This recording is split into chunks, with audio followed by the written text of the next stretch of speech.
Hai guys, kembali lagi ke channel Alur Film. Di video kali ini, channel Alur Film akan membahas sebuah film yang berjudul Superrotation. Bagaimana cerita selanjutnya? Tonton videonya sampai habis ya.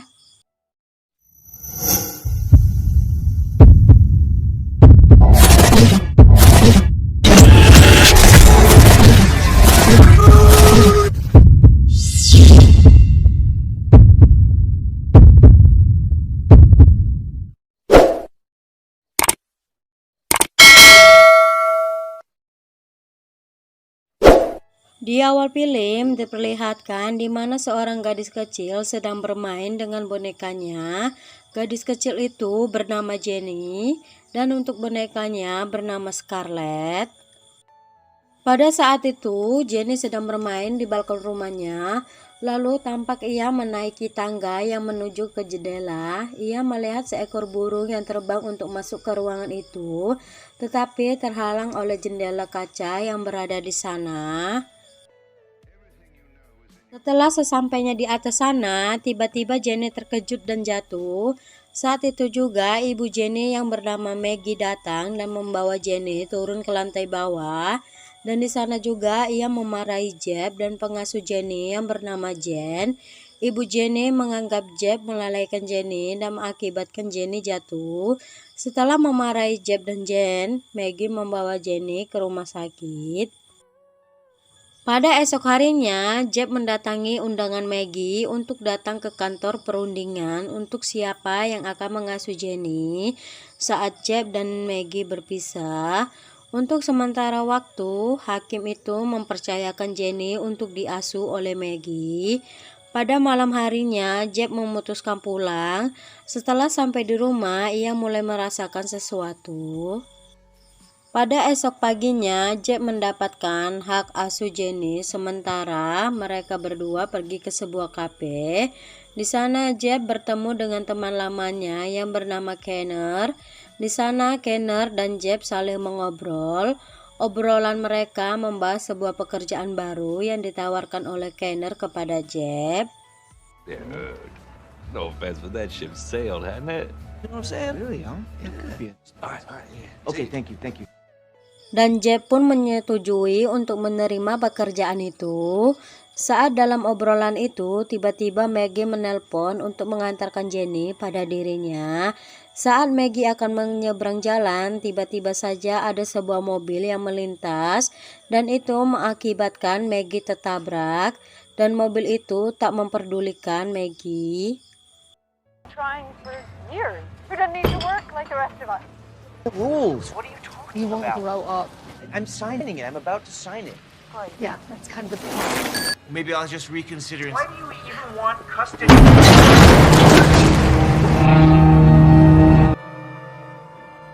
Setelah kejadian itu, kini Jenny tinggal bersama Jeb. Pada malam harinya, Jeb sedang mengerjakan gambar untuk buku komiknya. Saat ia akan keluar dari kamarnya, ia melihat pintu loteng terbuka dengan sendirinya. Lalu keluarlah sosok makhluk seram dan itu hanyalah sebuah mimpi.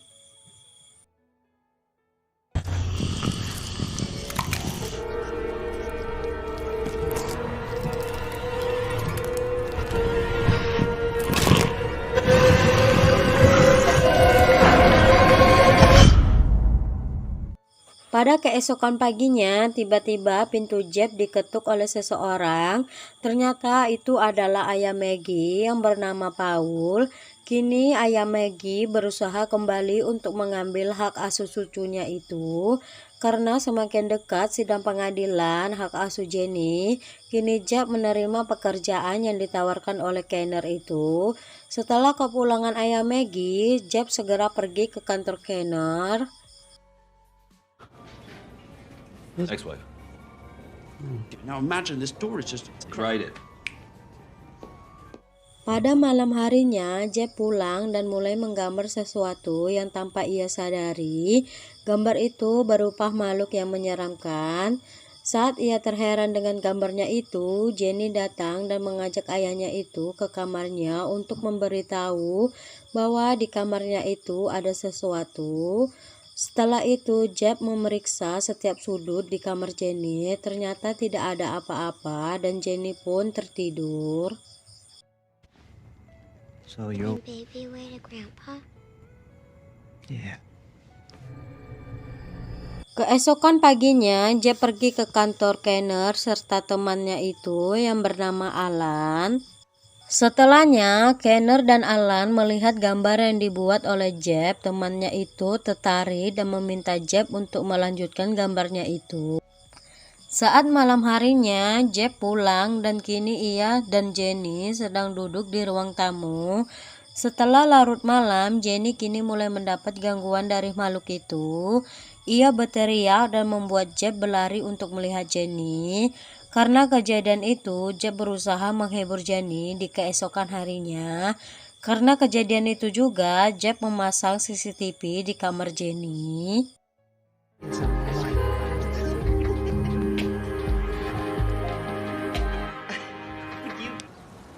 Yeah, of course. Dan pada esok paginya, saat Jeb sedang bekerja di kantor, tiba-tiba ia mendapat panggilan kunjungan dari seseorang. Ia mengejar dan itu adalah ayahnya Maggie. Di sana Jeb berusaha mengejar ayah Maggie. Percakapan itu, ayah Maggie memberitahu Jeb bahwa ia tahu pembunuh putrinya itu. Setelah pulang dari kantor, Jeb, Jen, dan Jenny pergi ke taman. Namun saat Jeb melihat pertunjukan boneka, ia melihat penglihatan yang tak biasa. Lalu ia tersadar, ia segera membawa Jenny pulang. Setelah pulang dari taman, Jeb melanjutkan pekerjaannya dan memantau Jenny dari layar CCTV yang terhubung ke tablet miliknya. Ia terkejut melihat penampakan di kamar Jenny. Ia pun segera bergegas ke kamar Jenny. Setibanya di kamar Jenny, ia terkejut karena Jenny tak ada di kamarnya. Ternyata Jenny sudah berada di belakangnya saat Jeb berbalik ke belakang. Pada keesokan paginya, saat Jeb akan berangkat bekerja, di dalam kereta ia diganggu lagi oleh makhluk itu. Sesampainya di kantor, ia menggambar kembali makhluk itu. Teman corner itu memberitahu bahwa makhluk arbogini itu bisa saja menempati seperti rumah, boneka, dan benda lainnya. Saat Jeb pulang, Jen berusaha menceritakan semua kejadian yang terjadi di rumah. Jen juga bercerita bahwa Jenny bermain ke loteng dan itu membuat Jeb terkejut dan berusaha mengunci mati pintu ke arah loteng tersebut. Keesokan paginya lagi, Jeb saat sedang di kantor, ia menceritakan semua yang dialami Jenny dan dirinya kepada teman corner itu. Di situ teman corner memberitahu bahwa bisa saja makhluk itu adalah ibu Jenny yang berusaha mengambil Jenny dari Jeb dikarenakan ada sesuatu yang dapat membahayakan Jenny. Dan Jeb pun terdiam mencerna setiap cerita teman kerjanya itu. Dan temannya itu menyuruh Jeb untuk memeditasikan dirinya untuk bertemu makhluk itu secara sendirian. Sesaat sampai di rumah, Jenny memakan spaghetti. Ternyata spaghetti tersebut mengandung kacang dan itu membuatnya sesak napas. Saat Jen berusaha menelpon 911, tiba-tiba saja lampu hias yang berada di atasnya terjatuh dan mengenai kepala Jen hingga membuatnya pingsan. Come on, right there. It's in the drawer. Hey, hold on. You got this, man. Look at me. Look at me.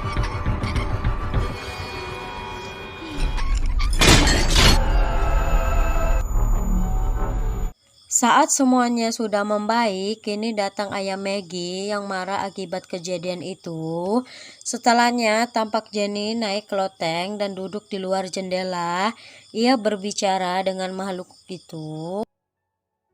Saat Jen tertidur, kini makhluk itu kembali berusaha membunuh Jen, tetapi reaksinya itu gagal. Saat semua polisi pulang, kini makhluk itu semakin gencar berusaha untuk membunuh Jen. Saat pagi harinya, Jeb dan ayah Maggie kembali lagi bertemu di ruang sidang dan pada akhirnya ayah Maggie menyerahkan hak asuh pada Jeb karena Jenny akan seutuhnya akan ikut Jeb. Ayah Maggie meminta pada Jeb agar Jenny sehari saja tinggal di rumahnya dan Jeb pun menyetujui permintaan ayah Maggie itu. Saat ayah Maggie akan menemui Jenny di kamarnya, tiba-tiba pintu loteng terbuka. Ia pikir itu adalah Jenny. Saat ayah Maggie ingin berbalik, tiba-tiba saja Jen memukul ayah Maggie hingga membuatnya terjatuh dari tangga.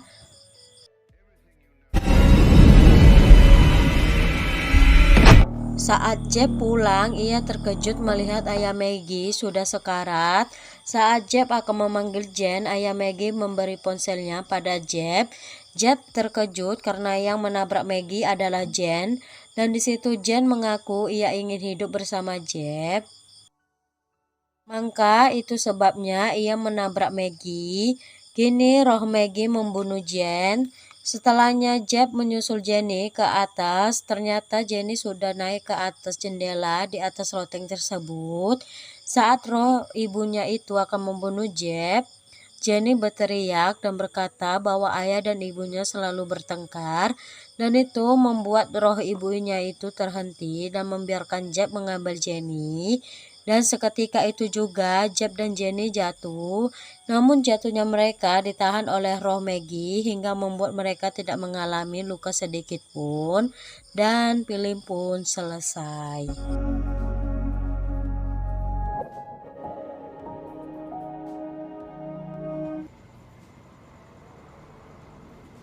Are you hurt?